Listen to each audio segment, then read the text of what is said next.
En este nuevo vídeo lo que vamos a repasar son todas las fases de un proyecto digital, en este caso de la creación, desarrollo de un sitio web.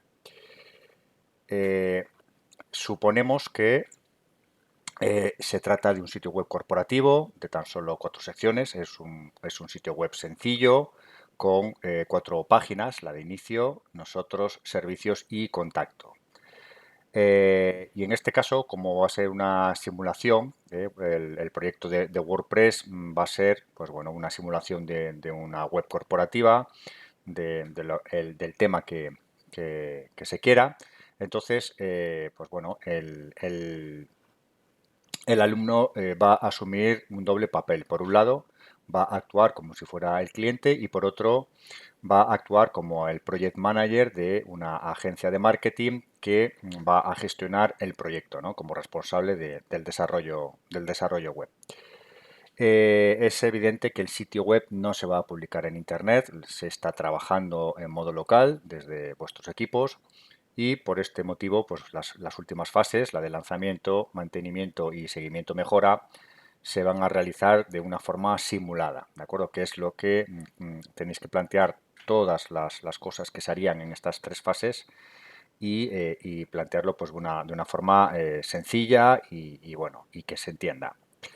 El proyecto se organiza siempre con una fase previa. Bueno, primero vais a tener que hacer una introducción a modo de inicio para luego hacer la fase cero, que no es más que un briefing inicial.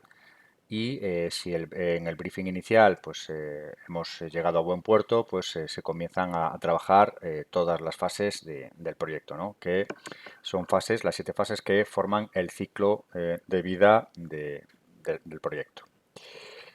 Bien, como siempre, una breve descripción a modo de introducción, ¿de acuerdo? Siempre el documento va a comenzar con bueno, pues a modo de contexto, con un texto introductorio para explicar cuál es el objetivo de esta actividad, ¿de acuerdo? ¿Cuál es el objetivo de esta actividad? Y empezamos con la fase cero, que es el briefing inicial, ¿de acuerdo? ¿Para qué sirve esta fase? Pues simplemente para definir pues, cuál va a ser la idea general del proyecto antes de empezar. ¿Cuáles son los puntos claves? Bueno, todas las fases, incluida la fase cero, van a tener una serie de puntos claves. No os asustéis porque esto es como, bueno, seguir más o menos punto a punto para saber lo que tenéis que hacer, ¿no? Es una guía bastante precisa y vamos, no tenéis pérdida. Lo que se tiene que es siempre, pues un cliente llega a nuestra agencia, bien a través del correo electrónico o bien a través de una videoconferencia o incluso por la puerta si tenemos oficinas. Y en ese momento, pues bueno, realizamos una entrevista inicial, ¿no? a este cliente. ¿Para qué? Pues para identificar pues, qué es lo que necesita o cuál es su problema o incluso, pues bueno, igual tenemos pues una oportunidad, ¿no? Tenemos que recoger la información base del encargo, por ejemplo, haciéndonos preguntas. ¿Qué es lo que quiere conseguir el cliente? ¿Qué tipo de sitio web o solución quiere? ¿Cuál es el plazo estimado de entrega? Y sobre todo también de qué presupuesto estamos hablando, ¿no? De qué cantidad económica el cliente está dispuesto a gastarse. Una vez que ya tenemos estos 4 puntos dentro de recoger la información base, que son muy importantes, tenemos que detectar una serie de condicionantes iniciales, como por ejemplo si ya dispone el cliente de un dominio propio y de hosting, si hay una web previa, si existe material disponible en forma de texto, imágenes, vídeos o si lo tenemos que hacer nosotros. Luego también tenemos que establecer de una forma muy genérica qué contenidos va a tener la web a modo de planteamiento inicial y confirmar, muy importante, que el proyecto va a ser de un sitio web corporativo de tan solo 4 secciones. Con todo esto podemos hacer ya una primera valoración del proyecto y tenemos que darnos cuenta si es viable o no es viable. Tendremos que ver cuál es su nivel de complejidad, que en este caso ya os digo que el nivel de complejidad es bajo y tenemos que ver cómo encaja la necesidad con el presupuesto y con el plazo. ¿De acuerdo? Con todo esto tendremos que determinar si nos conviene o no el proyecto y si nos conviene, si el cliente acepta, pues bueno, pasamos a lo que es la fase de investigación. ¿Qué se suele entregar al final de esta fase cero? Pues un breve documento que recoja toda esta información de la que hemos hablado y se lo vamos a tener que entregar a el equipo de, de la siguiente fase, que es el equipo de investigación. ¿Y qué es lo que ocurre en la fase uno? Que ya es, hemos aceptado trabajar con el proyecto de este cliente y es cuando ya se empiezan a desplegar las 7 fases del ciclo de vida del proyecto. La fase uno no es más que recoger cierta información que es necesaria para que todo el sentido cobre sentido, ¿no? Los puntos claves, los puntos calientes, ¿cuáles son? Pues bueno, análisis de los requerimientos técnicos iniciales, es decir, qué tipo de dominio y qué características tiene que tener el alojamiento web, el hosting, es muy importante, ¿de acuerdo? Tenemos que ver si bueno, ya en la fase cero vimos si existe o no existe o si, por el contrario, lo tendremos que contratar. Y atendiendo a las características del hosting, que esto es muy importante, pues bueno, guiarnos y fiarnos siempre de cuál es la calidad de este hosting en cuanto a rendimiento y en cuanto a seguridad. El alcance del sitio web probablemente al ser un sitio web corporativo pues puede ser local, regional o nacional, pero también puede ser internacional. Bueno, en este caso yo supongo que sea nacional. Y luego las funcionalidades necesarias, ¿de acuerdo?, que tiene que tener el sitio web, como puede ser un formulario de contacto o si lo tuviera pues un carrito de la compra o bueno, el acceso a bases de datos. En este caso, como es, el sitio web es muy sencillo, pues probablemente en la sección de contacto haya un formulario, pues esa va a ser la única funcionalidad. Tenemos que definir cuál va a ser el objetivo principal del proyecto. ¿De acuerdo? ¿Cuál es el objetivo principal del proyecto? Que probablemente sea pues tener un sitio web de mi empresa, pues porque lo tiene la competencia y esto va a servir de escaparate para que para atraer a nuevos clientes y evidentemente es ganar dinero, ¿no? Siempre el objetivo normalmente es ganar dinero y el objetivo evidentemente tiene que cumplir la regla SMART. ¿Qué es esto de la regla SMART? La regla SMART es simplemente qué características tienen que tener siempre los objetivos o los indicadores de rendimiento, ¿no? Siempre tiene que ser específico, de acuerdo, muy bien definido, medible, alcanzable, que sea relevante y que evolucione en el tiempo, ¿de acuerdo? Esto es una de las características, son las características de los indicadores de rendimiento, pero también el objetivo. No podemos plantearnos un objetivo que no se pueda alcanzar y que no evolucione en el tiempo como debe, ¿no? Además, este objetivo siempre tiene que ser muy específico y que se tiene que poder medir. Esto es muy, muy importante. Una vez que tenemos claro, muy claro cuál es el objetivo principal, tenemos que ya definir cuál es la filosofía de la empresa o de la marca, es decir, cuál es su misión, cuál es su visión y cuáles son los valores que definen esta empresa. Acto seguido tenemos que hacer el típico estudio de mercado. Esto la inteligencia artificial nos puede ayudar mucho. Ya los estudios de mercado se hacen con la inteligencia artificial para no tardar demasiado tiempo y además es que lo hace bastante bien. Siempre tendremos que supervisar lo que nos proporciona la inteligencia artificial. Tendremos que saber a qué sector o nicho pertenece la empresa, cuál es la competencia directa, qué empresas están haciendo lo mismo que la del cliente.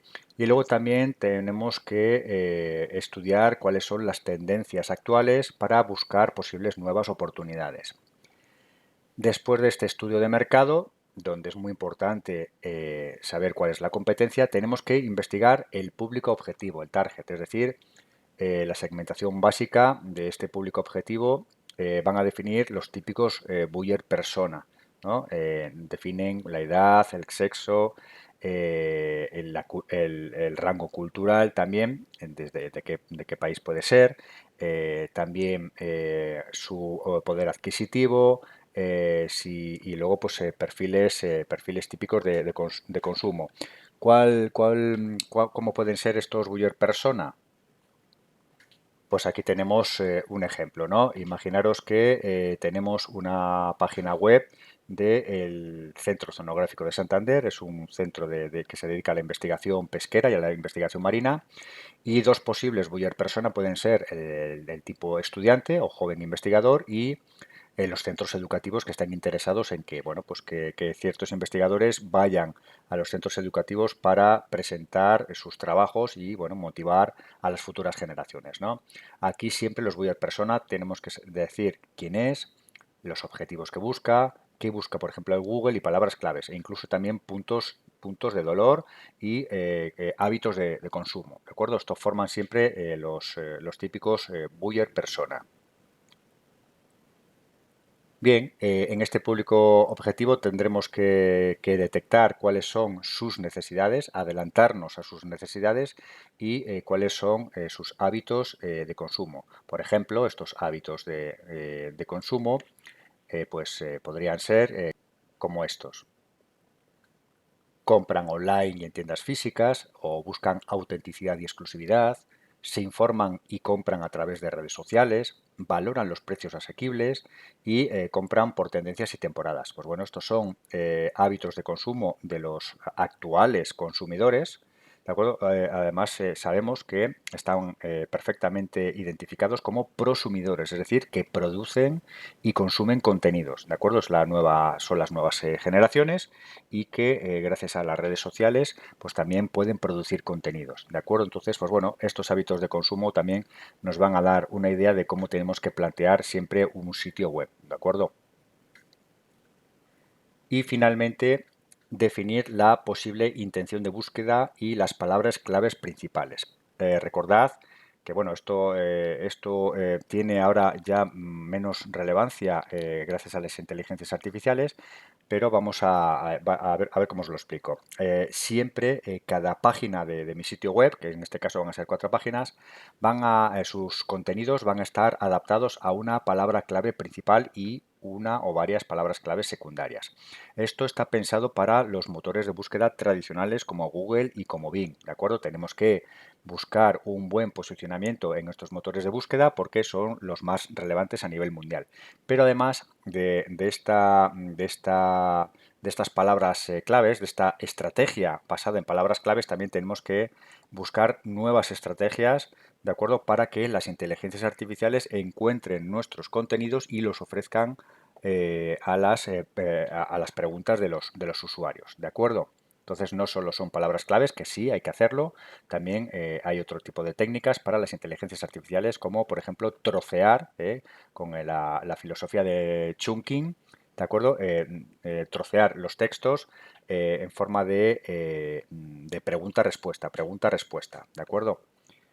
Vale, pues una vez que ya tenemos toda esta investigación hecha, fijaros que es una cosa muy sencilla, pues ¿qué es lo que se tiene que entregar a la próxima fase, que será la fase de planificación? Pues un documento con toda esta información, ¿vale? Y eso lo vamos a entregar, como os he comentado, al equipo de planificación. ¿Qué es lo que pasa en la fase de planificación? Es la fase 2 del ciclo de vida del proyecto. Pues bueno, en esta fase lo que tenemos que hacer es organizar el proyecto antes de diseñar y desarrollar cualquier tipo de cosa, ¿de acuerdo? ¿Cuáles son los puntos claves?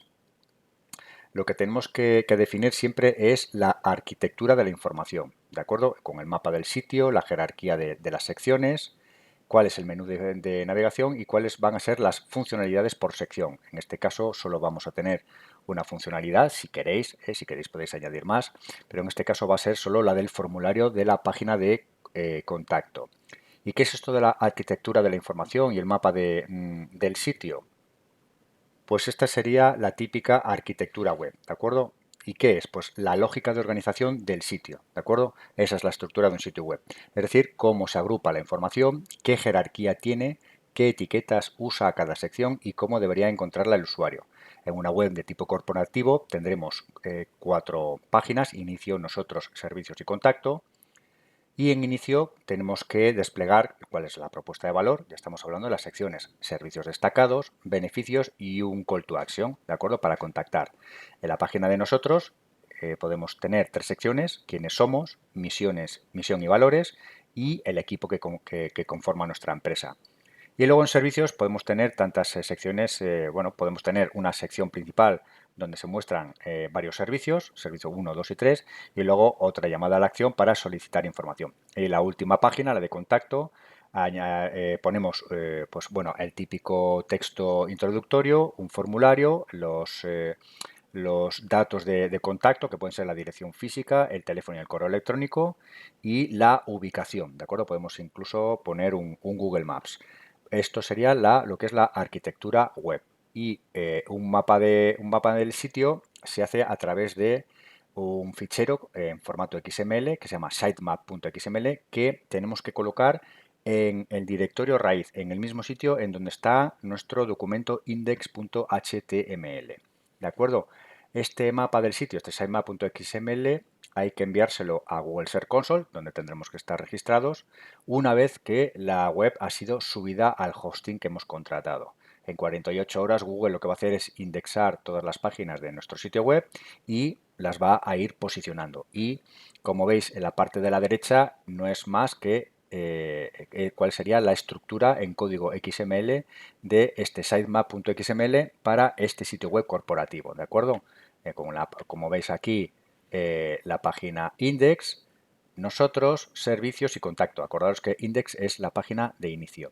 Este sitemap, ¿cómo lo podéis conseguir? Pues mediante un buen prompt en ChatGPT, como el que os aporto aquí, ¿de acuerdo? Simplemente copiáis, bueno, se podría copiar esta captura de pantalla de este bloque de texto, le decís a ChatGPT que extraiga el texto y simplemente luego, una vez que tenéis el texto, le dais bueno, a aceptar, lanzáis el prompt y os va a dar justamente esto que os estoy aquí mostrando, ¿de acuerdo? Arquitectura del sitio web y mapa del sitio web. Y además, lo que es un mapa web siempre es algo visual, ¿de acuerdo? Suele ser una representación visual de esta arquitectura web que acabamos de ver. ¿Y para qué sirve? Pues simplemente para planificar o para mostrar de un vistazo pues las secciones y los subniveles del sitio. Fijaros que en una sección corporativa, que es la de Aureon Capital, ¿de acuerdo? El sitio web, bueno, es la base de todo, es el directorio raíz. Del directorio raíz van a colgar la página de inicio, la de nosotros, servicios y contacto. Todos son en formato o sea, perdón, en formato HTML. Dentro de la página de inicio, pues bueno, con un hero, una propuesta de valor, servicios destacados, beneficios y confianza y una llamada a la acción, incluso el footer, ¿de acuerdo? Esta es la leyenda que se suele poner. Y para las tres otras páginas, pues lo mismo, ¿de acuerdo? Se va ordenando por bloques y es una forma muy visual de ver cómo es nuestro mapa web. En este caso, al ser una página, un sitio web corporativo, pues es bastante sencillo.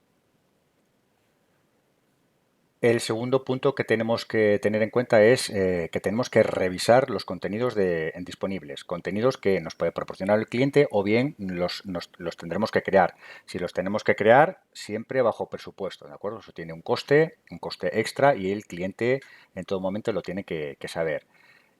Luego, tenemos que definir el stack tecnológico, es decir, cuál va a ser el entorno de desarrollo que se va a utilizar, ¿de acuerdo? El stack tecnológico que se va a utilizar. En este caso es muy sencillo porque nosotros vamos a utilizar WordPress para desarrollar todo el sitio web. Tenemos que definir ya más concretamente cuál es la infraestructura, es decir, si ya disponemos de un dominio, .com, .net, .org, .es, .x y z, etcétera, ¿no? Y ver cuáles ya son las características del hosting contratado, y luego también el servicio de correo y, bueno, pues pueden ser otros servicios asociados. Luego tenemos que asignar los roles y las responsabilidades, es decir, en este caso, como es un caso, bueno, puede ser un caso práctico, el alumno tiene que jugar a ser el cliente y luego también tiene que jugar a ser el project manager, es decir, el responsable del proyecto, tiene que actuar a modo de diseñador y desarrollador, responsable de contenidos, incluso consultor SEO y, bueno, pues todas estas cosas, bueno, todos estos roles y asumir sus responsabilidades, pues bueno, forman parte ya de las tareas del alumno, ¿no? Luego también tenemos que crear lo que se llama, y es muy importante dentro de la planificación, ¿de acuerdo? Hacer una planificación temporal. Y aquí hay dos cosas que tenemos que tener en cuenta. Una es, tenemos que hacer el famoso diagrama de Gantt de las 7 fases del proyecto, que sería una cosa así. Esto es un diagrama de Gantt donde la primera fase es la de investigación y vamos bajando, ¿de acuerdo? Investigación, planificación, diseño, desarrollo, bueno, todas las fases, las 7 fases. Y luego, pues aquí es la duración temporal. La investigación pues puede durar entre 1 y 2 semanas y la planificación también puede compartir tiempo con la de la investigación. Ya se empieza a ejecutar la planificación, ¿de acuerdo? Y sin haber acabado la de investigación. Pues entonces comparten la semana 2 y la planificación se extiende hasta la semana 3. El diseño perfectamente puede ir en la semana 3 y el desarrollo puede durar 2 semanas. El lanzamiento después de que acaba desarrollo, ¿vale? En la sexta semana. El seguimiento puede hacerse durante 2 semanas y luego ya el mantenimiento puede hacerse, pues bueno, la semana 7, 8, 9, 10, incluso más tiempo, ¿de acuerdo? Este diagrama de Gantt lo podéis hacer mediante un prompt, ¿de acuerdo? Lo tenéis que preparar con ChatGPT.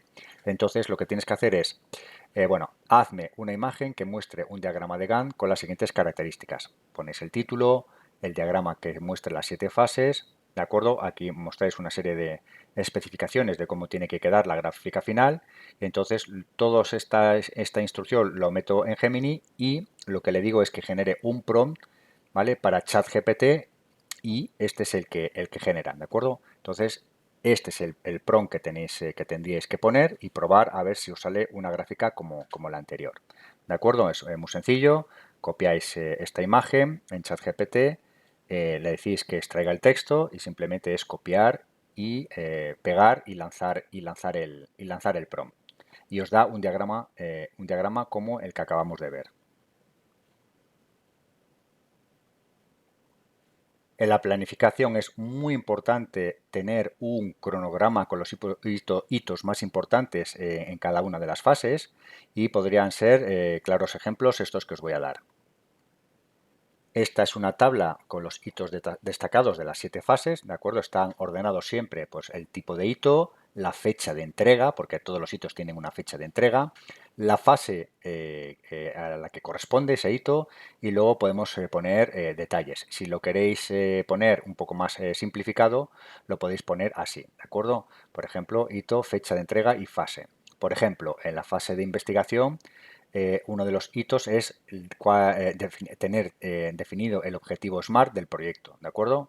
Es una simulación de, a ver, vamos a ver, eh, desde el 21 de abril hasta el 8 de junio. Abril, mayo, junio, bueno, unas 4 o 5 semanas, ¿de acuerdo? Y está hecho para un sitio web corporativo, ¿de acuerdo? El segundo hito en la fase de investigación sería análisis del público objetivo y palabras claves. ¿De acuerdo? Y así sucesivamente, planificación, diseño, desarrollo. Por ejemplo, el último hito de la fase de desarrollo es pruebas funcionales y de navegación finalizadas. ¿De acuerdo? Bueno, pues esto siempre es una tabla de hitos. Esta tabla de hitos también, pues bueno, os podéis apoyar en la inteligencia artificial, ¿de acuerdo? Para detectar qué hitos son importantes en cada una de las fases. Así que ya sabéis, en toda documentación de lo que es un proyecto digital, muy importante siempre mostrar un diagrama de Gantt general de las 7 fases y un cronograma con los hitos más importantes. Y además, en esta planificación temporal, en este punto, siempre hay que delimitar cuál es la fecha exacta de entrega, ¿de acuerdo? Y que, bueno, también mostrar al cliente que podemos ser flexibles, pero el que a veces no es flexible es el cliente en las fechas de entrega, con lo cual definimos perfectamente la fecha de entrega y también una cosa es la fecha de entrega y otra cosa es la fecha del lanzamiento. La fecha del lanzamiento es cuando nosotros publicamos el sitio web en Internet. El punto siguiente, después de la planificación temporal, es identificar los requisitos legales y restricciones. Siempre tendremos que jugar con la política de privacidad, la política de cookies, que es tan importante en la Unión Europea, y la ley de protección de datos a nivel nacional. Es decir, si nosotros tenemos un formulario, tenemos que decir a los usuarios qué tratamiento vamos a hacer de estos datos. Si hacemos un tratamiento de estos datos y los almacenamos en una base de datos, tendremos que registrar estas bases de datos bueno, en el ministerio correspondiente, ¿de acuerdo? Esto está bastante al orden del día y es fácil de hacer. Tendremos que definir ya claramente cuál es el presupuesto y el alcance, que probablemente sea el alcance del sitio, va a ser a nivel nacional.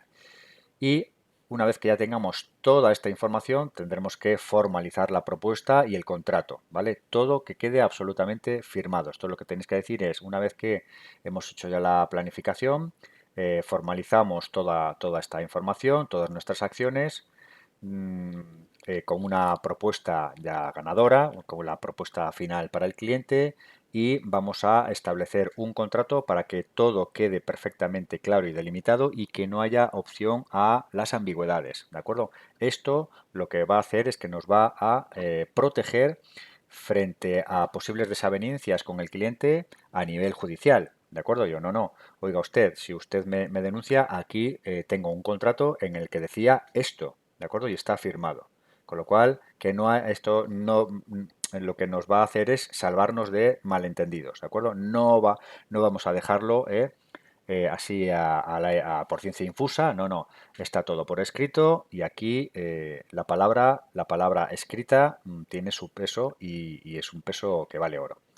¿Qué es lo que se entrega aquí? Pues bueno, un documento con toda esta información y evidentemente esta planificación se lo tenemos que pasar al equipo de diseño. Fijaros, antes de pasar al equipo o sea, a la fase de diseño, cómo se puede manejar un presupuesto, ¿no? Entonces, se puede estimar un gasto de entre 100 y 150 euros anuales para la contratación anual del dominio y el alojamiento web. Esto es independiente de el coste del desarrollo web que tenemos que hacer nosotros en WordPress, que puede estar entre 800 y 1.500 euros. Depende si actuamos como webmaster o actuamos como agencia de marketing. ¿De acuerdo? Y luego también se puede cobrar al cliente entre 200 y 500 euros si tenemos que crear fotos y textos, ¿de acuerdo? Esto tiene un coste. Y luego también se pueden destinar pues una cantidad de dinero al mes para publicitarlo todo en redes sociales, al menos durante un tiempo, ¿de acuerdo? Y establecer diferentes estrategias de marketing. El mantenimiento de la web va a incluir actualizaciones y soporte técnico, por ejemplo, gratuitamente a lo largo de un año, pero una vez que finaliza ese periodo, pues podremos esos servicios de mantenimiento pues pueden también suponer un coste para el cliente entre 100 y 200 euros al mes. Todo eso claramente especificado en el contrato, ¿de acuerdo?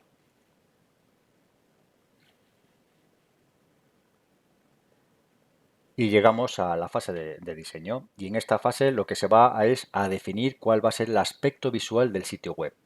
Aquí el trabajo de un diseñador web, bueno, es un experto en marketing y es un experto, por ejemplo, en programas de diseño, como pueden ser Illustrator o InDesign, Photoshop, Canvas, ¿de acuerdo? Son expertos en diseño web. ¿Cuáles son los puntos claves? Tenemos que definir claramente cuál va a ser la identidad visual del sitio web, es decir, porque en esto nos va la vida, es el branding de la empresa, ¿de acuerdo? Entonces lo tenemos que plasmar este branding al sitio web. ¿Cuál es el logotipo? Si ya el cliente nos da el logotipo o lo tenemos que crear nosotros, evidentemente si lo tenemos que crear nosotros, tendremos que ver cuál es la filosofía de la empresa y acoplarlo, ¿de acuerdo? ¿Cuál va a ser el estilo visual de todo el sitio web?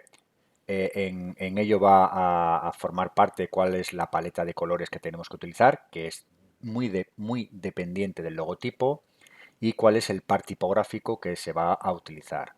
Y luego, si se utilizan iconos, pues bueno, qué iconografía es la más coherente tanto en diseño como en colores, y si tenemos que utilizar pues recursos multimedia, ¿no? En forma de imágenes, en forma de vídeos, en forma de carrusel de imágenes, etcétera.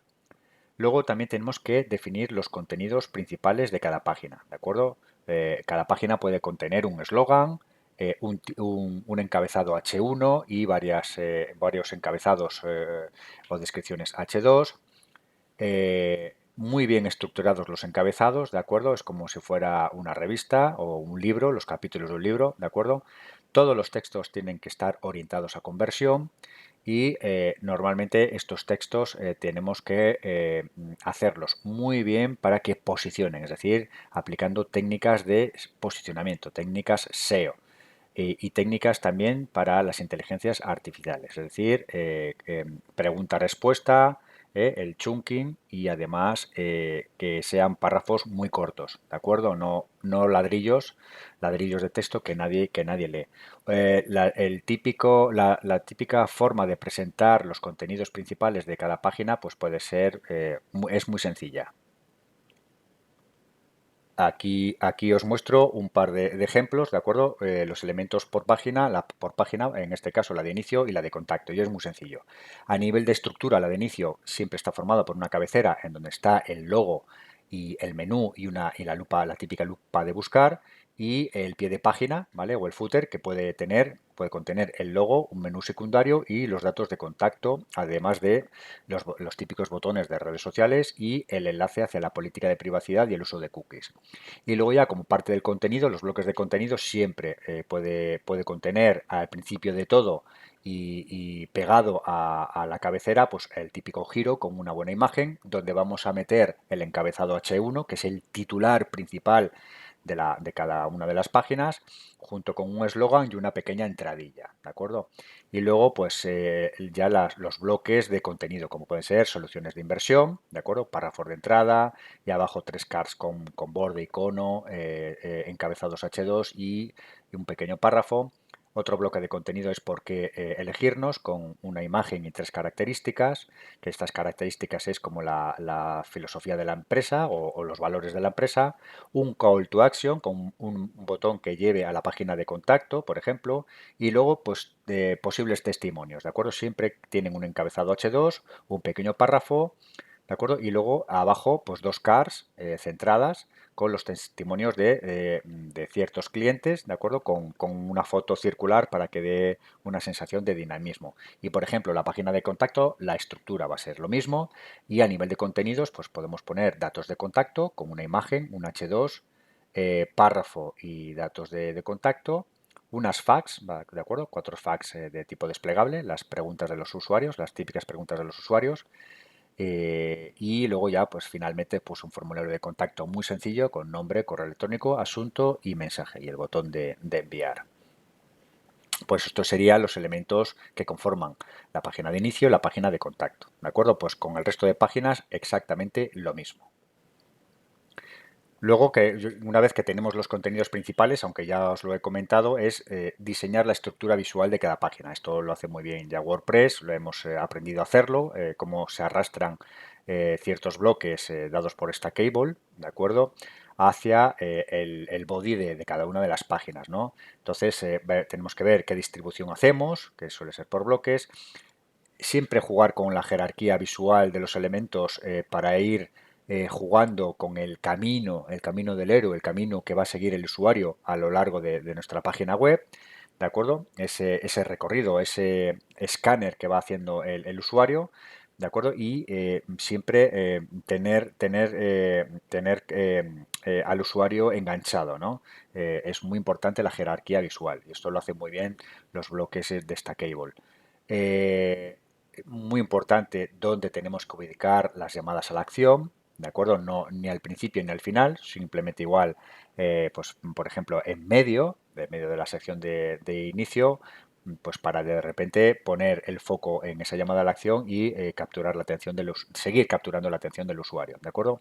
Y luego tenemos que revisar la claridad de la navegación. En este caso, al ser una página web corporativa de solo cuatro páginas, un sitio web de solo cuatro páginas, pues bueno, la claridad de la navegación es más que evidente.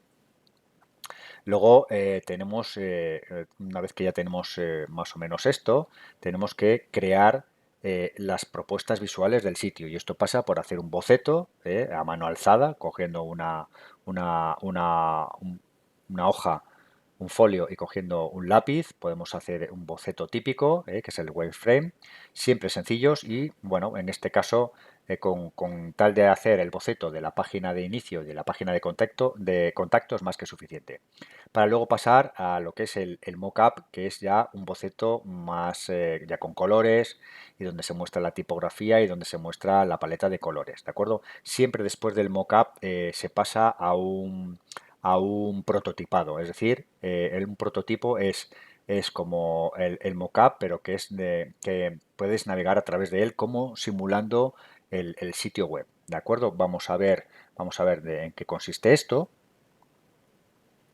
Este es el típico boceto, ¿de acuerdo? Que lo podemos hacer perfectamente, incluso jugar composite, porque jugar composite es bueno porque podemos cambiarlos de posición para ver si queda bien de una forma o si queda bien de otra. Hay gente que utiliza pizarras magnéticas, ¿de acuerdo? Con fichas que simulan los textos, que simulan las imágenes, que simulan los vídeos, lo simulan absolutamente todo, ¿de acuerdo? Pero esto lo podemos pintar en una hoja en blanco. ¿Veis? Aquí es el encabezado con el logo, el menú de navegación y la búsqueda. Aquí vendría lo que es el pie de página y esta página de inicio tiene un giro con una imagen, un botón de la acción, aquí tenemos un H1, una entradilla, para luego pasar a una serie bueno, de imágenes con títulos, o sea, que encabezados H2, por ejemplo, y textos.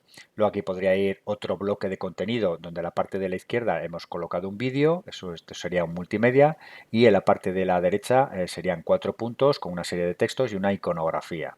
Y luego podemos mostrar testimonios en forma de cards de dos clientes.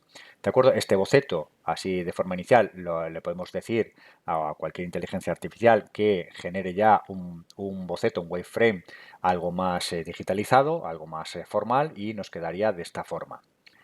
Después de tener este wireframe, lo que tenemos que hacer es el mockup. El mockup es ya un aspecto visual de cómo va a quedar finalmente el sitio web, es una aproximación muy detallada, ¿de acuerdo?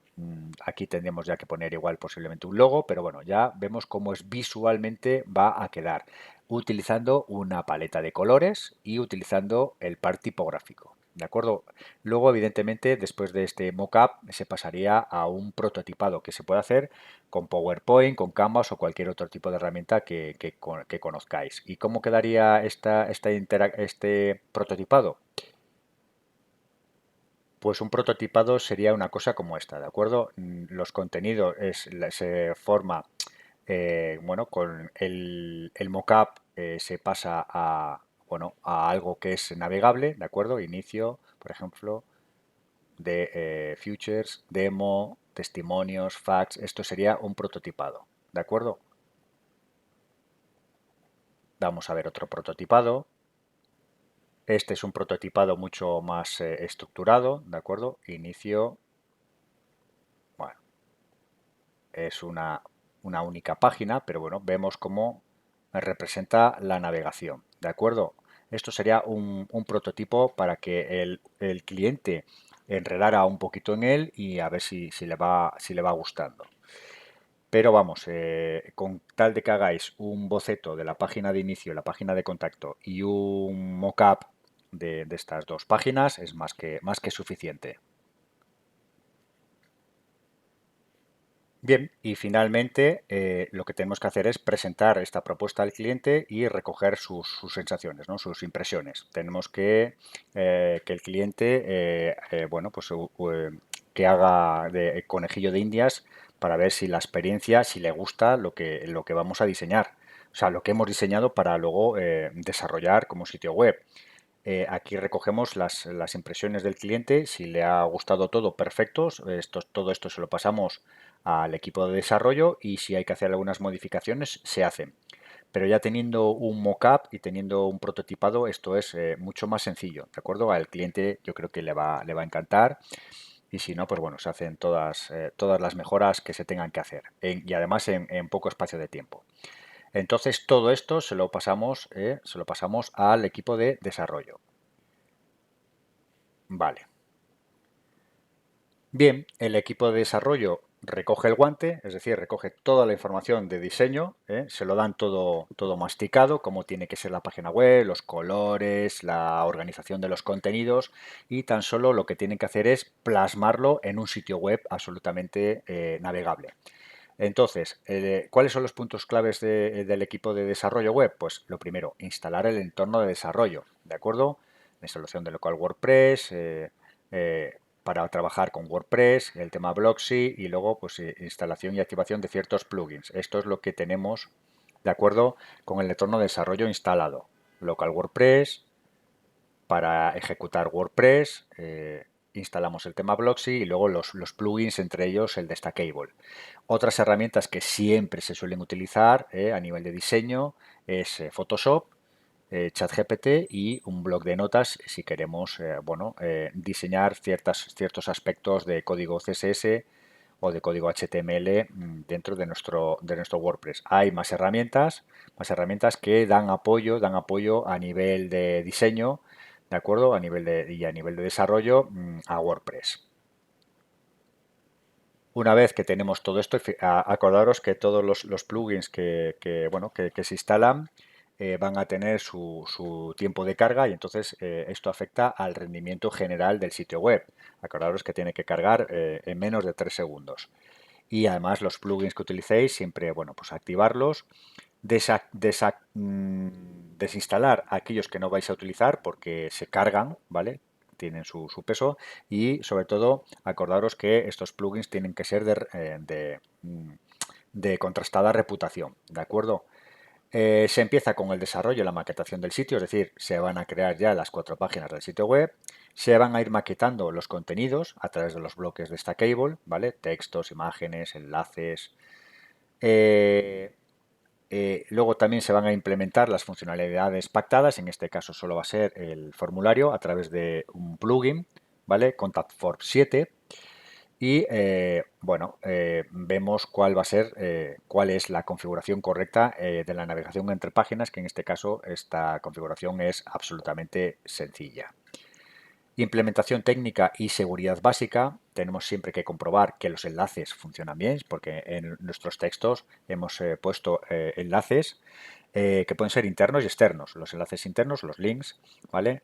Internos van a ir a contenidos en nuestro propio sitio web y los enlaces externos van a enlazar a páginas web externas. Tendremos que asegurarnos de que estos enlaces funcionan correctamente y que no nos salta un error 404.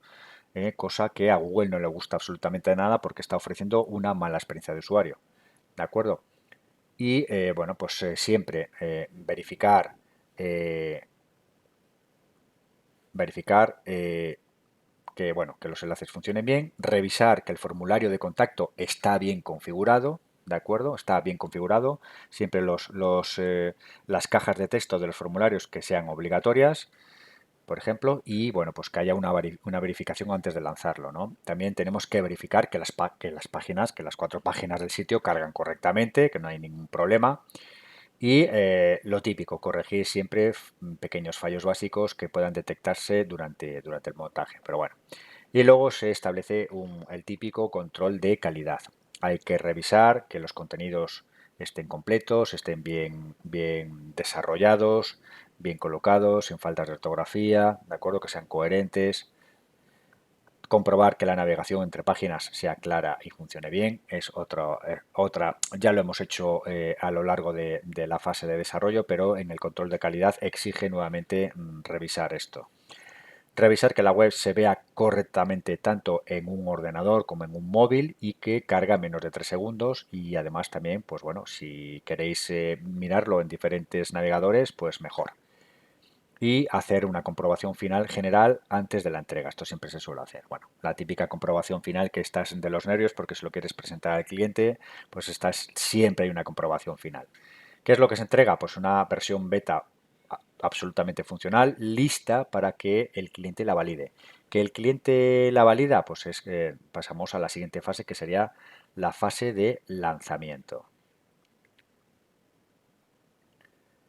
¿Y qué es lo que tenemos que tener en cuenta en la fase de lanzamiento? No os asustéis, estos son un montón de puntos claves, pero es un proceso que es muy natural, ¿de acuerdo? Fijaros que es una fase simulada porque no vamos a lanzar en Internet, ¿de acuerdo? De forma real el proyecto, ¿de acuerdo? Porque no es el objetivo. Pero aún así, lo que se tiene que explicitar en este apartado es qué es lo que se hace, ¿de acuerdo? ¿Y qué es lo que se suele hacer? Pues bueno, como siempre, se revisa antes de lanzarlo a Internet, se revisa todo el sitio web, ¿de acuerdo?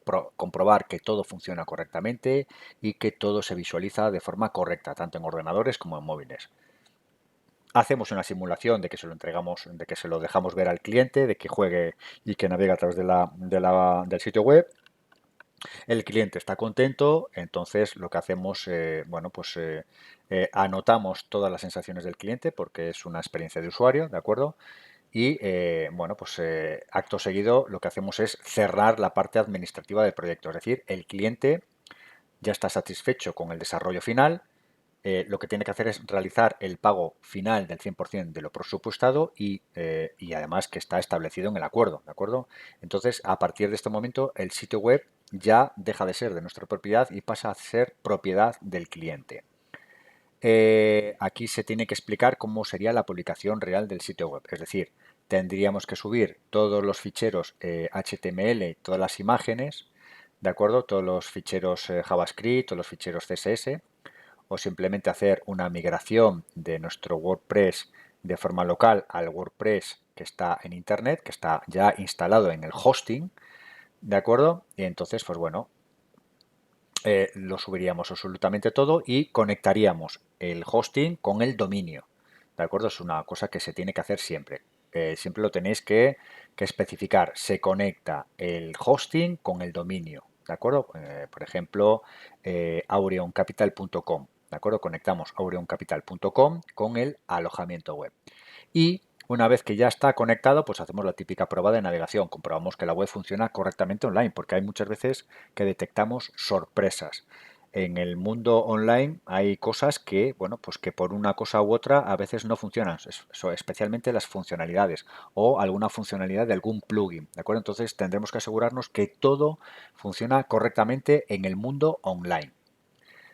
Y luego aquí ya iniciamos la visibilidad del sitio web en Google. Entonces lo que tenemos que, el siguiente paso, una vez que está publicada, ¿de acuerdo? Tenemos que dar de alta la web en la herramienta de Google, que es Google Search Console, y aquí una vez que nos registramos tendremos que enviar el archivo sitemap, que es la jerarquía de nuestro sitio web, que es el fichero sitemap.xml, que lo vimos antes y pasados unos días, pues bueno, podremos comprobar si Google puede acceder a todas nuestras páginas principales. Con la herramienta Google Search Console, Google nos va a indicar si ha habido errores de indexación, ¿de acuerdo?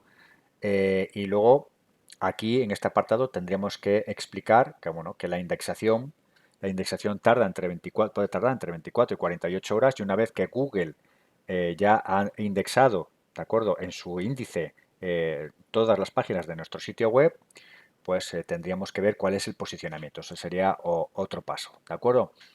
Tenemos que simular la que, bueno, en un acto cuál es la entrega final al cliente, es decir, le tenemos que entregar los accesos básicos, le podemos entregar una breve documentación de uso en el caso de que fuera un sitio web difícil, donde tendríamos que darle una serie de guía en modo de uso, en este caso pues probablemente no hiciera falta.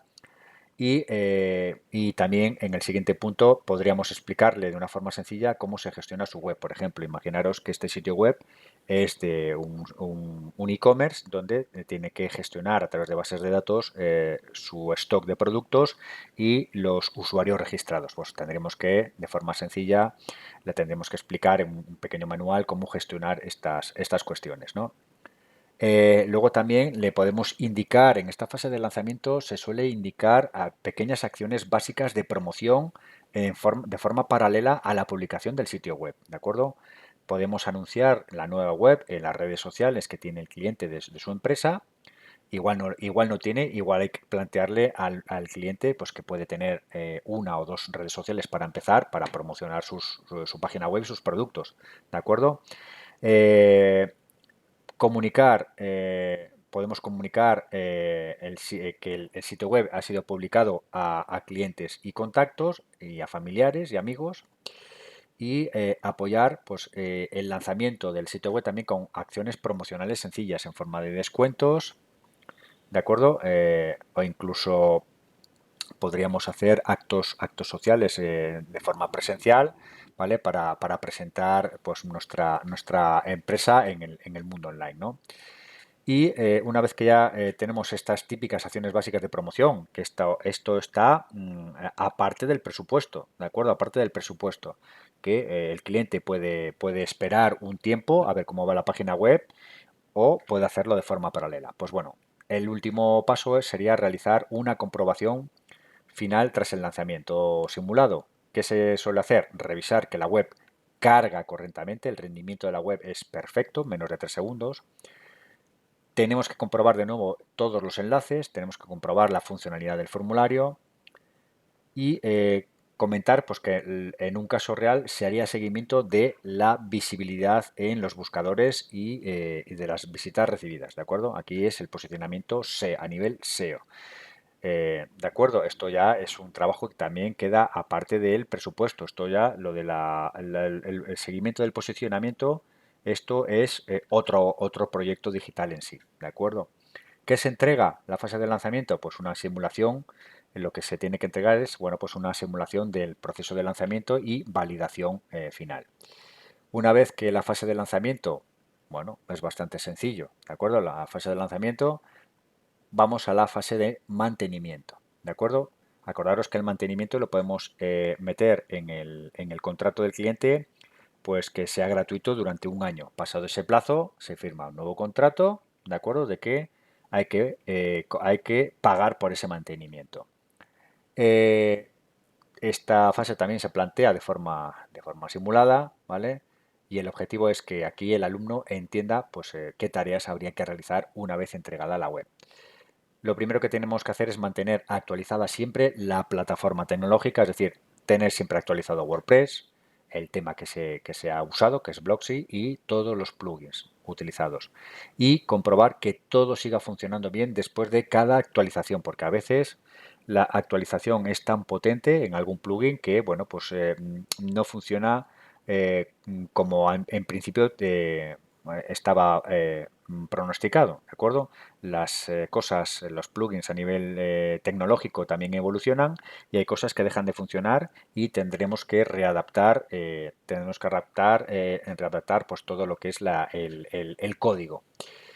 Bien, después de que tenemos actualizada la plataforma web, que siempre es lo mismo, tenemos que actualizar también, mantener los contenidos propios del sitio, es decir, tendremos que revisar los textos, las imágenes, los datos de contacto, tendremos que corregir ciertas informaciones que pueden que se hayan quedado desactualizadas, e incluso realizar pequeños cambios o mejoras cuando sea necesario. Todo evoluciona en el tiempo, los usuarios evolucionan, los contenidos también evolucionan, los productos también evolucionan, ¿de acuerdo? Y la sociedad en sí también evoluciona, con lo cual aquellos textos que habíamos barajado hace 1 o 2 años pues ya no sirven.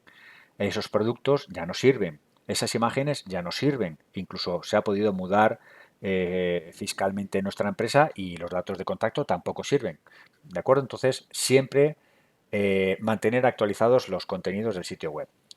Después hay que realizar tareas básicas de mantenimiento técnico, es decir, corregir pequeños errores técnicos o de la funcionalidad, ¿de acuerdo? Que pueden aparecer. Comprobar que la web se visualiza correctamente, porque también los navegadores y la tecnología mobile, pues también evoluciona y hay muchas veces, pues que si una web que a nivel de programación queda obsoleta y los navegadores han evolucionado a nivel tecnológico, pues muchas veces las cosas no se ven como deberían, ¿de acuerdo? Vale, y luego también seguir revisando que los enlaces y los formularios y los elementos principales funcionan bien. El cuarto punto, muy importante, realizar copias de seguridad periódicas. Aquí lo que se plantea es que, bueno, pues yo haría lo siguiente. Cada semana se realiza una copia de seguridad del sitio web y cada mes una general. Si bien se pueden hacer también copias de seguridad de forma manual cuando haya cambios complejos en el sitio web, ¿de acuerdo? Esto se puede automatizar. Y para automatizar las copias de seguridad, normalmente los plugins son de pago, ¿de acuerdo? Pero sí que merece la pena gastarse el dinero bajo presupuesto, el cliente tendrá que pagar por ello, ¿de acuerdo? Y le tenemos que decir que se hacen copias de seguridad automáticamente todos los días o todas las semanas, ¿de acuerdo? Y así salvaguardamos la información del sitio web ante posibles caídas y ante posibles hackeos, ¿de acuerdo? Entonces esto es muy importante y además tenemos que conservar siempre una copia reciente por si fuera necesario, ¿vale? Restablecer el sitio web. Y además tenemos que indicar cómo se restauraría el sitio, ¿de acuerdo? Estas copias de seguridad además las podemos guardar en el cloud, ¿vale? En la nube, pero también siempre tener una copia de seguridad en un disco duro de forma local, de forma privada, que no esté conectado a internet, ¿de acuerdo? Siempre tener nosotros una copia de seguridad, no solo en la nube, porque a veces la nube puede fallar. Vale, también el siguiente punto es supervisar la disponibilidad y continuidad del sitio web, es decir, tendremos que comprobar de forma periódica que la web siga siendo accesible. Hay que actuar, hay que saber actuar ante posibles caídas del servidor, ¿de acuerdo? A veces es una cosa que no depende de nosotros, pero el servidor, es decir, donde tenemos nuestro hosting, pues a veces se cae e incluso ha podido sufrir un ataque de negación de servicios que tumba los servidores. Pues bueno, hay que comprobar de forma periódica que la web está accesible, que se actúa de forma precisa y muy rápidamente ante posibles caídas del servidor o problemas técnicos y que se restauran los servicios de la web, ¿de acuerdo? Se restauran en tiempo récord, ¿vale? Si la web deja de funcionar correctamente. Luego también tenemos que revisar la seguridad básica del sitio web, es decir, aplicar siempre actualizaciones y parches de actualización necesarios para el core de WordPress y para los plugins y revisar pues medidas básicas de protección y de prevención. Esto normalmente lo da el hosting. Un buen hosting te da estas medidas de protección y de prevención, con lo cual un hosting barato al final nos va a dar problemas tanto en rendimiento como en seguridad. Y un hosting en torno, pues para grandes empresas se suelen dejar incluso más de 1.000 euros, ¿de acuerdo? Es decir, son hosting absolutamente dedicados en exclusiva para la empresa, con unas altas medidas de seguridad y altos grados de rendimiento. Esto lo que hace es evitar los típicos cuellos de botella cuando navegan miles de usuarios a la vez, ¿de acuerdo? Bien, el siguiente paso sería controlar la renovación de los servicios asociados. Anualmente le tenemos que decir al cliente que tiene que renovar el dominio y el hosting y el alojamiento web y entonces nos tendremos que encargar nosotros, ¿de acuerdo? Y normalmente esto se renueva un mes antes de que caduque y hay que hacerlo, porque si no lo hacemos se va a caducar el dominio y hay gente que se dedica a comprar esos dominios caducados para utilizar esa fuerza, ese posicionamiento que ya tiene, ese nombre, ¿de acuerdo? Y bueno, pues establecer unas nuevas páginas web bueno, para sus intereses. Entonces no tenemos que llegar a ese momento. Si nos avisan, normalmente la empresa de hosting nos avisa que faltan 30 días para que caduque el dominio, entonces a partir de ahí inmediatamente lo renovamos. No dejarlo para 2 días antes porque a veces renovar el dominio puede tardar 24 horas. Entonces hay que hacerlo siempre al menos con 15 días de antelación, ¿de acuerdo? Antes de que caduque. Vale, y luego el último punto sería definir el servicio de mantenimiento. ¿De acuerdo? Se tiene que definir el servicio de mantenimiento, es decir, indicar qué tareas incluye y qué tareas no incluye en un nuevo contrato. Ese es un contrato de mantenimiento. Y además se establece una frecuencia orientativa de revisión. Y además se concretan las condiciones según lo acordado con el cliente. ¿De acuerdo? Es decir, tenemos que hacer un contrato de mantenimiento en donde se especifiquen claramente qué tareas son las que nos corresponden, ¿de acuerdo? Entonces el gasto lo tiene que asumir el cliente. ¿Qué no quiere? Pues perfectamente el mantenimiento lo tiene que asumir el cliente como él vea, e incluso contratando otra empresa si quiere, ¿de acuerdo? Entonces, aquí lo que se entrega siempre es una propuesta breve de qué es lo que se haría a nivel de mantenimiento básico del sitio web, ¿de acuerdo? Con 4 o 5 puntos lo podéis hacer perfectamente. Yo creo que se entiende bastante bien, es muy claro. Y finalmente, para cerrar, pues una fase de seguimiento y de mejora. Aquí lo he reestructurado de una forma muy breve, ¿de acuerdo? Entonces, ¿en qué consiste esto? En que la web deja de ser solo un sitio publicado y pasa a revisarse para comprobar si funciona bien, si tiene visibilidad y si necesita mejoras a lo largo del tiempo. ¿Cuáles son los puntos claves? Lo que tenemos que hacer es comprobar el estado general del sitio web. Hay que revisar que siga activa y funcionando correctamente. Esto ya nos suena de la fase anterior. Y detectar posibles problemas o necesidades de mejora. Ya también lo hemos visto en las fases anteriores. Tenemos que revisar la visibilidad en Internet, es decir, observar en qué posicionamiento nos está colocando Google y Bing, que son los dos motores de búsqueda principales a nivel mundial. Tendremos que comprobar cómo aparecemos en herramientas de inteligencia artificial como Perplexity, ChatGPT, Gemini, etcétera, ¿de acuerdo? Y con esta información plantearnos mejoras básicas a nivel de posicionamiento SEO, Google Bing, y a nivel de posicionamiento o visibilidad geo, ¿vale? Optimización para los motores de generativos, ¿vale? Esto es para la inteligencia artificial. Luego también tenemos que ver si el sitio web está obteniendo los resultados esperados, ¿de acuerdo?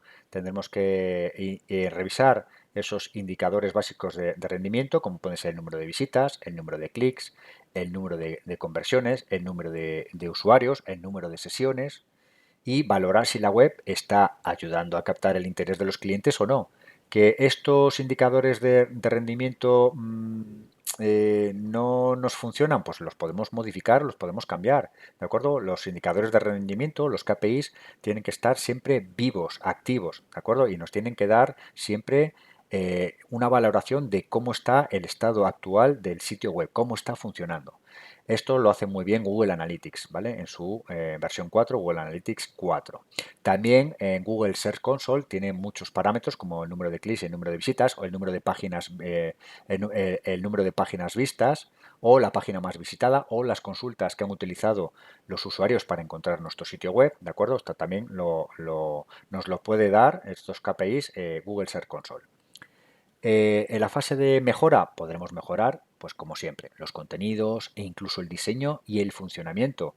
¿De acuerdo? Igual, de un año para otro tendremos que cambiar totalmente, renovar el diseño, el branding de nuestro sitio web. ¿De acuerdo? Pues para dar nuevos bríos, para dar nuevas sensaciones a los usuarios e incluso ampliar las funcionalidades. ¿De acuerdo?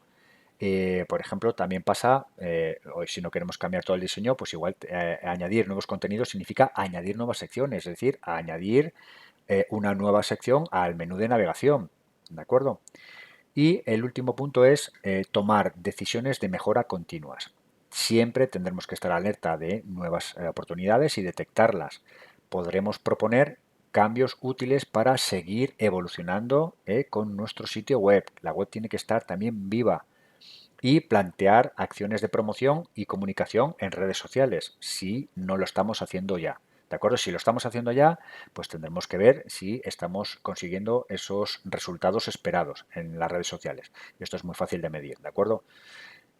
Entonces, ¿qué es lo que se tiene que entregar aquí? Pues una propuesta básica de seguimiento, ¿eh? ¿Qué es lo que el usuario haría, el alumno haría en esta fase de seguimiento y en esta fase de mejora? Es una cosa que es muy sencilla.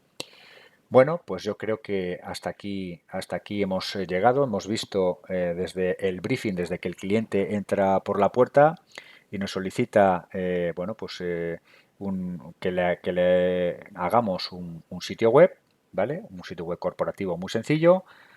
Hemos llegado desde, bueno, pues desde la fase cero, el briefing, hasta cada una de las 7 fases ya del proyecto, del ciclo de vida del proyecto. Y bueno, pues ahora, bueno, pues solo tenéis que ir documentando paso a paso, poco a poco, vuestra documentación, vuestro PDF resumen. Y siempre es muy bueno en la fase de desarrollo también presentar, en la fase de desarrollo presentar pantallazos de cómo está quedando vuestro WordPress, ¿de acuerdo? Vuestra página hecha en WordPress. Eso siempre es, bueno, obligado.